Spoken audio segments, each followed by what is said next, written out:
Ja. Hej, jeg hedder Henrik, og jeg kommer fra Ny Ati Safari, og jeg er jo taget hernede på Ny Ati Safari Lodge for ligesom at mærke livet her og se, hvad der foregår. Og der var jeg så heldig, at jeg lige løb ind i Gitte og Karsten her, som jo er her for 9. gang. Jeps. Og det synes jeg var en historie, der var værd at dele, så derfor har I været så søde og sige ja tak til et lille interview. Så skål og velkommen til Ny Ati. Tak.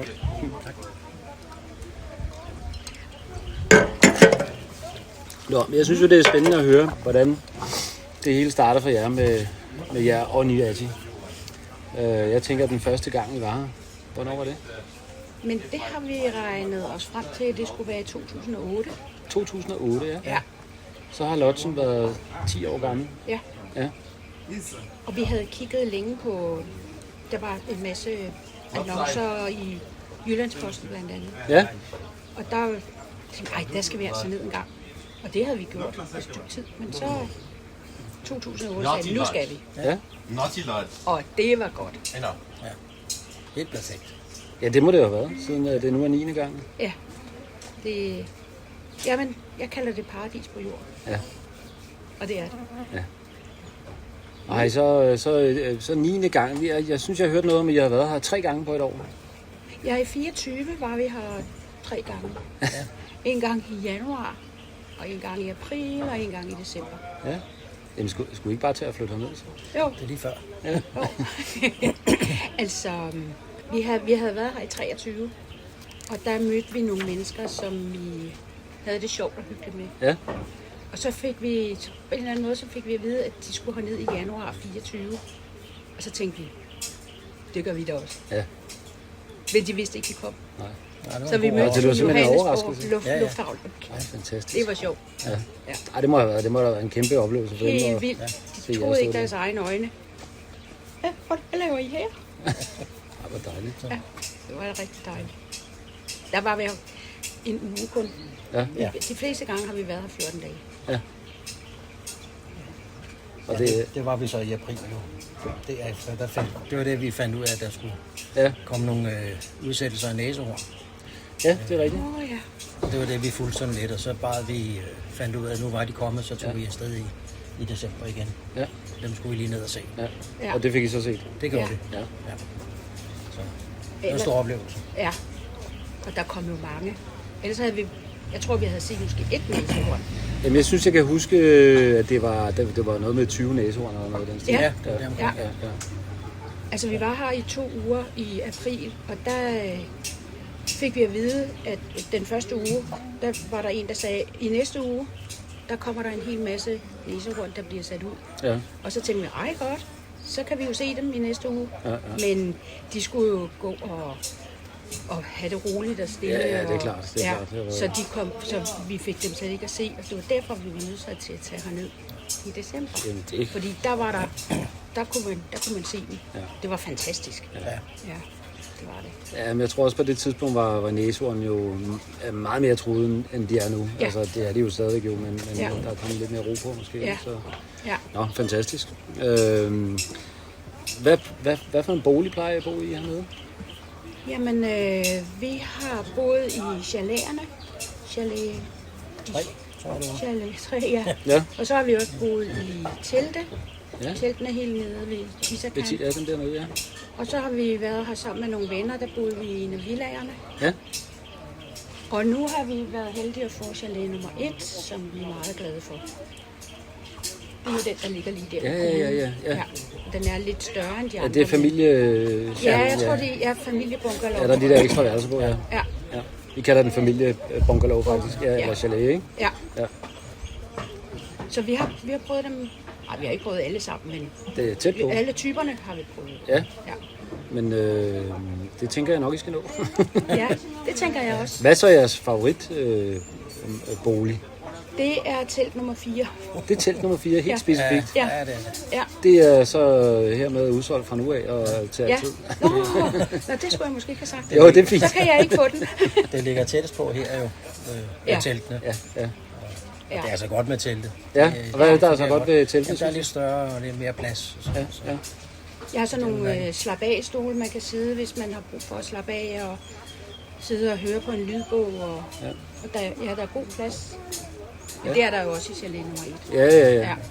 Men hvad så, der er lidt mere lyt, ikke? Man kan bedre høre, sådan, kan man sige, bushens lyde i de der telte der, som det er jo ikke rigtig væk. Og en lille smule. Jo, ja. Jeg er flodhest med. Ja, og det snakkede du om tidligere. Ja, det er en skøn lyd. Ja, Ja. som du gerne vil have derhjemme. Den kan vil jeg huske, du gerne have sagde. derhjemme, ja. Ja. Det kan være, at vi skal indspille. Ja, men jeg finder en optagelse, jeg kan Ja. spille en gang. Ja, altså de var her jo i går jo, så Ja. der var koncert derude. Ja. Ja. Ja. Ja. Og så jeg tænker også, at I har fået set Big Five, når nu I har været her 9 gange.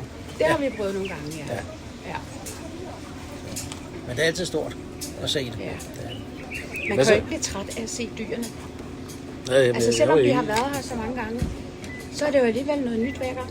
Ja. Ja, jeg så løven igen på hvad nummer i gang. Jeg har en hel masse nummer i gang, men rigtig godt. Det er fantastisk. Ja. Ja. Alle dyrene er jo spændende. Ja. Hvad har sådan været jeres største øjeblik hernede? Hvis der er et eller andet specielt, der lige sådan stikker ud, så man tænker, at det var bare, det glemmer vi aldrig. En af dem i hvert fald er, da vi så en familie af sorte næshorn her, ikke så langt derfra. Ja. Med en lille Men unge lille til. ny, Ja. ja. Det er ikke så tit, man ser det. En gang imellem ser man en enkelt sort næshorn og sådan noget. Men en familie, det er sjældent. Det var stort. Og så har vi engang set 4 cheetahs på kort tid inde i selve Kryer. Ja, det må være på en kryddertur, ja. Ja. Ja. Det er heller ikke så tit, man ser det. Nej. Så det Ja, var det på 20 minutter eller sådan noget? Ja. At vi havde noget, og de var helt ude ved vejen. Altså, Så det var ellers så 4 kan man- separate, eller var det 4 samlet? Eller hvad? Nej, der var en og så 2 sammen, og så en igen. Okay. Ja. For ellers havde vi kun set dem sådan på lang afstand. Ja. Men de her, de var helt tæt på vejen, så Ja, det de er blev også nogle fantastiske. massivt gode billeder. Ja, Ja. dejligt. Ja. Og hvad er sådan, nu har jeg jo lagt mærke til, at der er jo mange mennesker, der bliver meget rørt af at være her. Altså, der er mange oplevelser, der gør, at man bliver sådan, det går helt ind i følelsestøjet. Hvad har I sådan en rørende oplevelse, hvor I tænker sådan, det gik rent ind? Det kan jeg da ikke lige sådan rørende. Nej, men jeg tænker nogle gange, der er nogle fødselsdage og sådan noget, kan jeg jo se, folk bliver rørt over det der. Altså jeg tænker, Ja. personalet er også... Det er jo altid Ja. sjovt at opleve, Altså. når der fødselsdagssang. Ja. Ja, så kommer de med deres store lavkager. Ja. Ja. Og så kvinderne, de har jo sådan nogle lyde, de kommer med, som man kan godt høre, at det er sådan nogle glædeslyde, som at de hæpper på dem, der har fødselsdag. Ja. Og ja, det er jo meget sødt, men jeg tror ikke, jeg vil sige til nogen, hvis jeg havde fødselsdag her. Det er også meget kage, man får. Ja, det er det. Jeg så dem, i går var der en. Jamen altså, når man først har spist alt det der dejlige mad, så kan man jo ikke også spise en lavkage. Altså, men den er bare så flot, altså.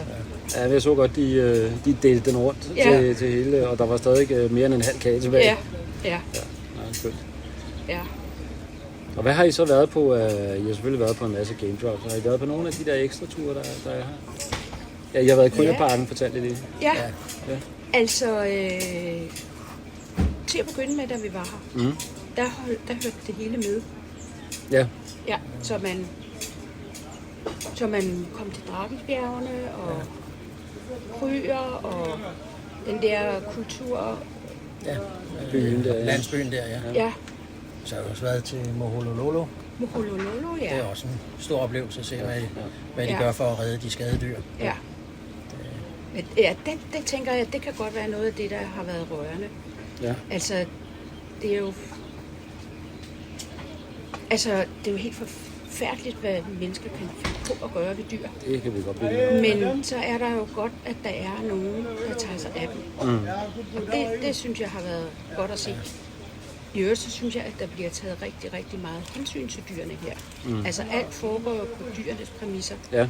Det er jo ikke sådan, altså for eksempel, hvis man nærmer sig nogle løver, altså der må kun være 2 biler i nærheden. Altså de sørger for, at dyrene har deres eget liv. Ja, Altså, og ja. man gør ikke noget kunstigt for,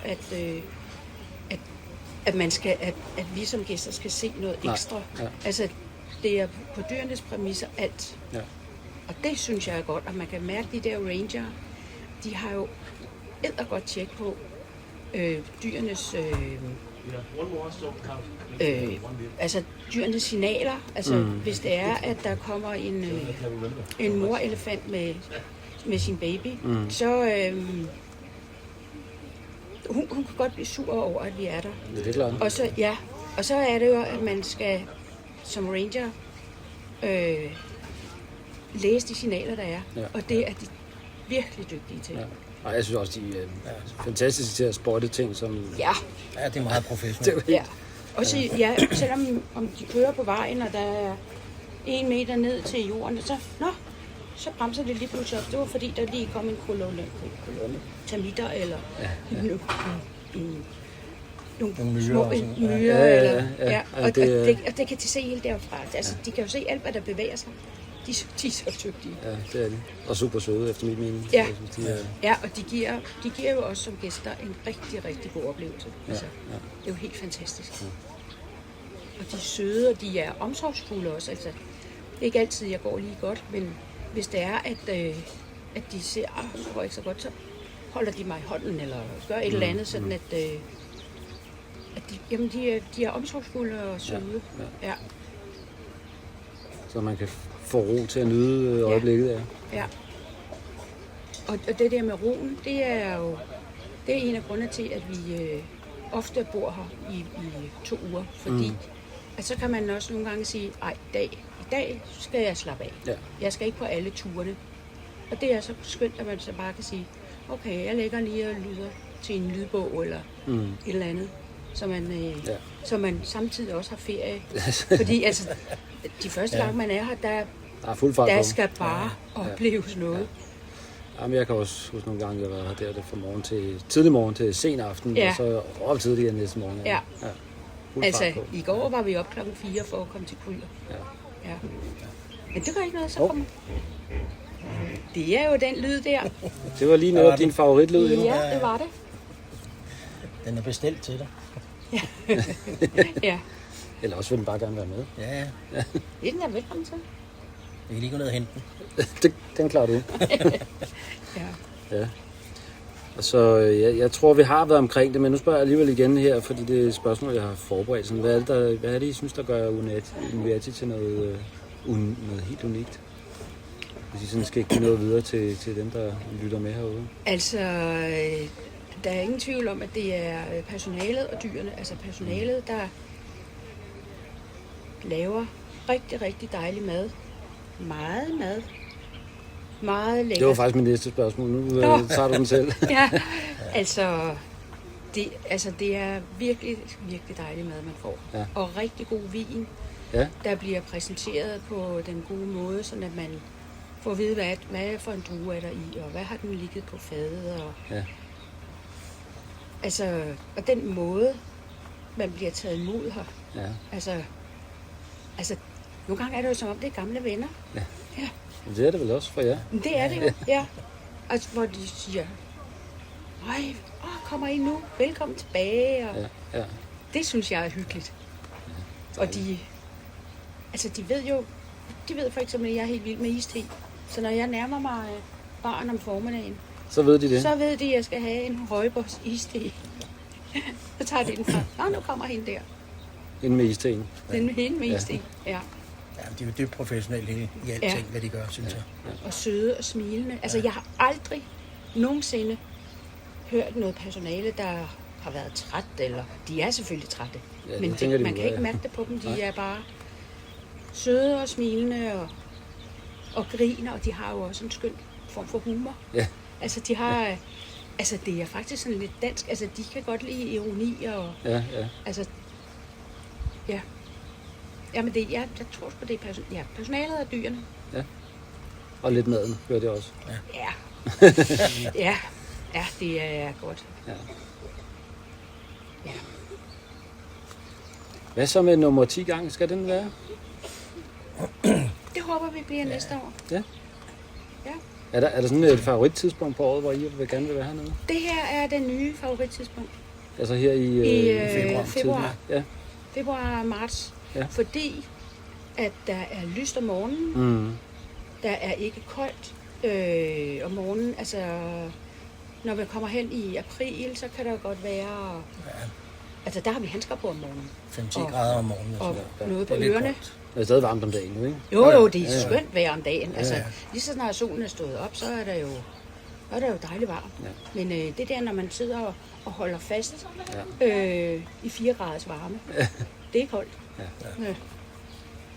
Men det her, det er første gang, vi er her i februar. Og det tror jeg bliver den nye, fordi der er lyset om morgenen, og der er varme, uden at der er for... I december for eksempel kan der godt være meget varmt. Ja, det har jeg prøvet. Det kan være rigtig det varmt, har jeg også. Ja. Ja, altså nogle af 40 grader, det er for meget. Ja.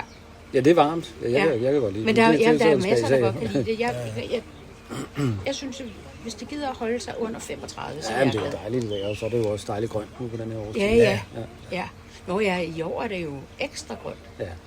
Altså efter alt det regn, hvor der var nogen, der havde været på bushwalk, de sagde, at græsset gik helt herop til.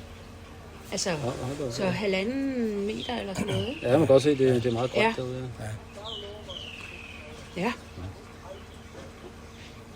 Jamen altså, jeg er sikker på, at de alle sammen vil blive velkommen med åbne arme til næste år. Det Som håber nummer jeg 10. da. Det håber jeg da. Det er jo en slags jubilæum. Det er det. Ja. Ja, vi må lige snakke med Nyese, når vi kommer hjem. Fordi vi vil gerne være her. Vi har faktisk snakket om 3 uger. Men, Hej det. Ja. Ja, det kan godt være, vi lige... Så skal man jo huske at bestille i god tid, jo. Ja, det ved jeg godt. Altså, Fordi de bliver altså solgt god tid. Ja. Godt men vi frem til. plejer også at bestille det i hvert fald et år før, tror jeg. Ja. Ja, det tror jeg også lige er grænsen for med flybilletter og sådan noget, hvor man så kan, dem kan man jo ikke bestille før om et år. Nej. Der skal være et år til, ikke? Ja. Jamen, det synes jeg lyder spændende for jer. Ja. Vi Jeg ved glæder ikke. os allerede. Ja, det kan jeg da godt forstå. Jeg tænker også, at jeg er nødt til at tage herned og fejre jeres. Det kunne da tid. være hyggeligt. Ja. Ja. Jeg skal også hjem og snakke med cheferne. Ja. Ja. Hvad hedder det? Det har været dejligt. Har I et par ord, I vil slutte af med?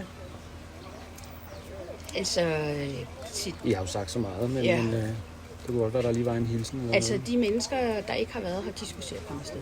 Ja. Ja, det er helt fantastisk. Jeg har aldrig hørt om nogen, der har fortrudt, at de har været her. Jeg har kun hørt om folk, der har været glade. Det kan man også se på Facebook, at der er mange, der skriver. I er meget engageret, ja. Ja, Ja.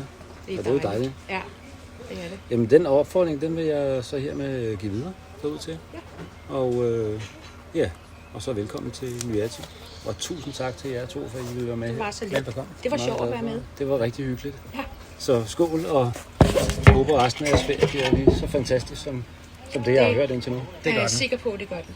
Det er godt.